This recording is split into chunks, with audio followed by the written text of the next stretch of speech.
¿Te gustaría aprender sobre la vida de Henry Ford y tres de sus enseñanzas? Mi nombre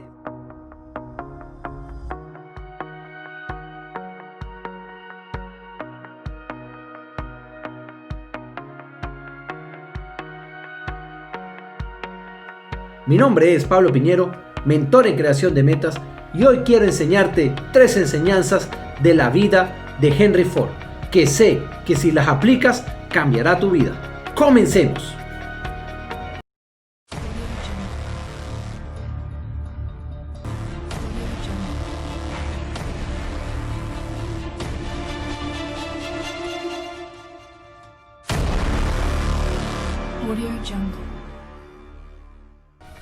Henry Ford ha sido uno de los pilares en los que se ha basado la industria del automóvil.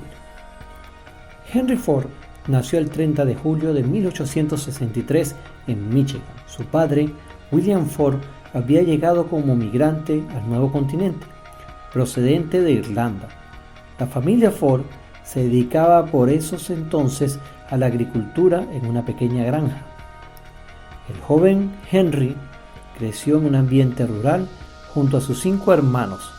En aquellos tiempos, y aunque desde el punto de vista histórico ya se había consumado la denominada Revolución Industrial, el éxito de la familia de campesinos se basaba en la fuerza del trabajo de sus miembros.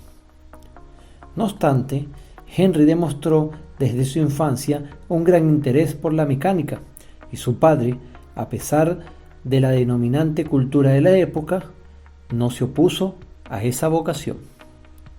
Esa circunstancia destacó en Henry una pasión en la que trabajaría los años siguientes hasta conseguir construir su primer automóvil. Completados los escasos estudios a los que tuvo acceso, comenzó a trabajar en Detroit como aprendiz a los 16 años. Trabajó primero en un taller de relojería y posteriormente como mecánico, reparando tractores accionados por vapor. En esta etapa adquirió una gran experiencia como mecánico que sería fundamental en su futuro. Al conocer de cerca el esfuerzo físico que se requería para las labores del campo y las ventajas que aportaban estas máquinas, su primera intención fue construir una de ellas. Luego cambió la idea al entender la necesidad del transporte en su país para cubrir sus enormes distancias.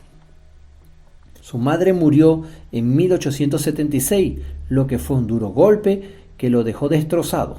Su padre esperaba que Henry se hiciera cargo de la granja familiar, pero él odiaba ese trabajo. Por otra parte, con su madre muerta ya había poco que le atase a la granja, por lo que la dejó en 1879 y se dirigió a Detroit para trabajar como aprendiz de mecánico. En 1882 volvió a trabajar en la granja y se encargó de la máquina de vapor Portland Westinghouse hasta hacerse un experto, lo que llevó a ser contratado por esa compañía para dar servicio a sus máquinas. Por 1885, tan pronto como los alemanes Daimler y Benz empezaron a lanzar al mercado los primeros automóviles, Ford se interesó por el invento y empezó a construir sus propios prototipos. Sin embargo, sus primeros intentos fracasaron.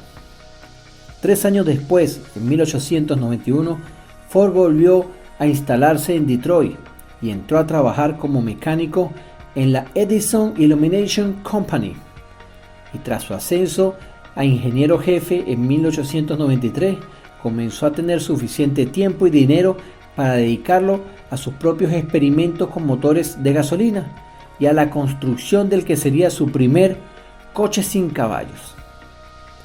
Estos experimentos culminaron en 1896 con la invención de su propio vehículo autopropulsado denominado cuatriciclo, un coche de 4 ruedas arrastrado por un motor de 2 cilindros y 4 tiempos, refrigerado con agua y sin marcha atrás, que hizo su primera prueba con éxito el 4 de junio de ese mismo año. Tras varias pruebas, Ford comenzó a desarrollar ideas para mejorarlo. Tras este éxito, en 1899 se unió con otros inversores y formaron la Detroit Automobile Company, la cual pronto acabó en bancarrota por culpa de que Ford continuaba mejorando los prototipos en lugar de vender coches. Hacía carreras entre sus coches y los de los otros fabricantes para demostrar la superioridad de su diseño, y con ese interés en los coches de carrera creó el Henry Ford Company. Durante este periodo condujo personalmente uno de sus coches en la victoria frente a Alexander Wheatstone el 10 de octubre de 1901. El éxito le llevó con su tercer proyecto empresarial, la Ford Motor Company, fundada el 16 de junio de 1903 junto con 11 inversores, entre los cuales se encontraban los hermanos Dodge, que eran fabricantes de motores y con un capital inicial de $28,000, de la que Ford poseyó el 25,5% de las acciones. Con los primeros éxitos llegaron las diferencias de criterio. Los Dodge se inclinaban por un modelo de lujo y alto precio, en tanto Ford prefería fabricar un automóvil sencillo, popular y sobre todo barato, destinado al consumo de la familia media americana. Cuando las diferencias se acentuaron, Ford optó por comprar la mitad de las acciones, dejando a los Dodge en minoría. El Ford Modelo T apareció en el mercado el 1 de octubre de 1908 y presentaba una gran cantidad de innovaciones. Por ejemplo, tenía el volante a la izquierda, siendo esto algo que la gran mayoría de las otras compañías pronto copiaron. Todo el motor y la transmisión iban cerrados, los 4 cilindros estaban encajados en un sólido bloque y la suspensión funcionaba mediante 2 muelles semielípticos. El automóvil era muy sencillo de conducir y muy fácil de reparar, pero lo más importante es que era muy económico. De esta manera, Ford puso el automóvil al alcance de la clase media, introduciéndolo en la era del consumo en masa. El objetivo de Ford era producir un vehículo desde el comienzo sin perder el comercio exterior, y logró que su planta de Michigan se convirtiera en el mayor complejo industrial del mundo en ese momento. En 1911 abrió plantas de producción en Canadá y en el Reino Unido, y pronto se convirtió en el mayor productor de automóviles de esos países. Por otra parte, siempre a la caza de nuevas maneras de reducir los costos y lograr una mayor eficacia, en 1913 Ford introdujo en sus plantas las cintas de ensamblajes móviles, que permitían un enorme incremento de la producción. La producción en serie, método inspirado en el modelo de trabajo de los mataderos de Detroit, consistía en la instalación de una cadena de montaje a base de correas de transmisión y guías de deslizamiento que iban desplazándose automáticamente con el chasis del automóvil hasta los puestos donde los sucesivos grupos de operarios realizaban el trabajo y las tareas encomendadas hasta que el coche estuviera completamente terminado. Paralelamente, Henry buscó reducir la rotación de los trabajadores y mejorar el nivel de vida. En 1914, exactamente el 5 de enero, asombró al mundo al anunciar un incremento de 2.34 a $5 diarios el salario de los trabajadores calificados, hombres mayores de 22 años que hubiesen trabajado en la compañía durante 6 o más y que no jugaban ni bebieran en abundancia. Ello representaba efectivamente más del doble de lo que le pagaba la mayoría de estos empleados en la época. Ford consideró este incremento en los salarios como una forma de compartir el beneficio. Este programa incluía también la reducción de la jornada laboral de 9 a 8 horas diarias y 5 días a la semana. El empresario fue criticado por Wall Street por establecer un salario mínimo y por haber comenzado la implementación de la semana de 40 horas. Sin embargo, demostró que el pago así permitía a sus trabajadores el comprar el mismo coche que producían y por lo tanto era bueno para la economía.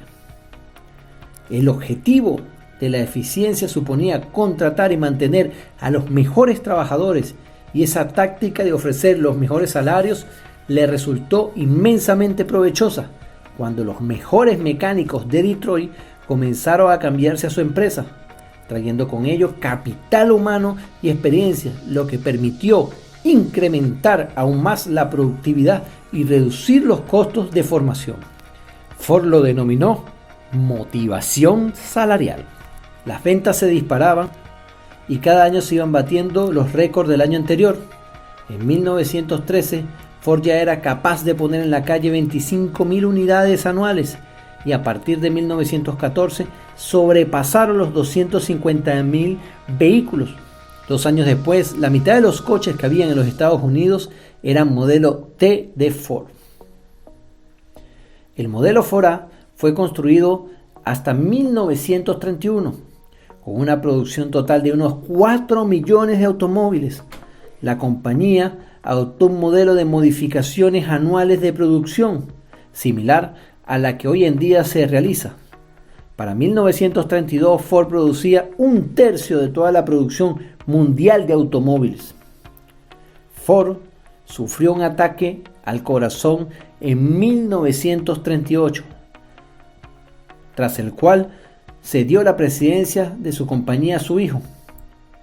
Pero en mayo de 1943, Elsie Ford murió debido a un cáncer de estómago, dejando vacante ese puesto. Henry defendió a Harry Bennett, su socio, desde hacía muchos años, para que tomase ese puesto, pero la viuda de Eisen, Eleanor, que había heredado los derechos de voto de su marido, quería que fuera su hijo mayor, Henry Ford II, quien se hiciera cargo de la compañía. Ford murió el 7 de abril de 1947 a los 83 años, a causa de una hemorragia cerebral, y en el que en el momento de su muerte tuvo la plena satisfacción de saber que su imperio, de la mano de su nieto, que asumió la misión de restaurar, sanear y poner al día el fabuloso conglomerado de la empresa que había levantado, volvía a ser una máquina que funcionaba a toda presión y que luchaba con ventaja en todos los frentes abiertos por él. Luego de ver esta fascinante vida de Henry Ford, debemos ver 3 enseñanzas.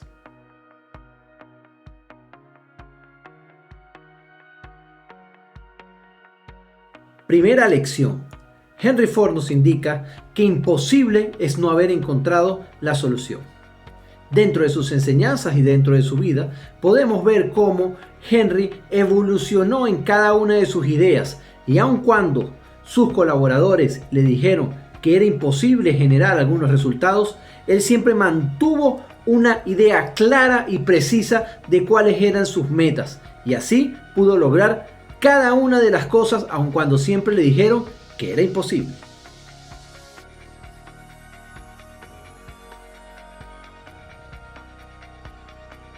Segunda enseñanza.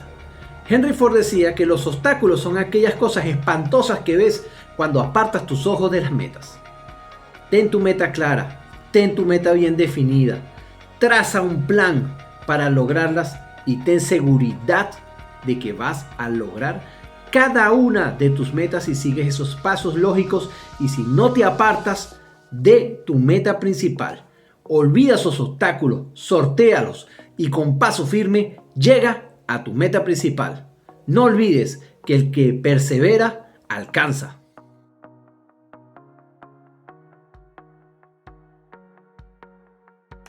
Henry Ford siempre nos decía que los que renuncian son mayores que los que fracasan. No renuncies nunca a tus sueños. Ten esa mente clara. Insiste y persiste, porque tu meta tiene que ser más grande que todos esos obstáculos que te llevarán a lograr esos resultados. Si te sirvieron estas enseñanzas y quieres conocer más sobre los grandes líderes mundiales, suscríbete a mi canal para que no te pierdas estas y más enseñanzas. Esto fue Biografías en Español. Nos vemos en la próxima.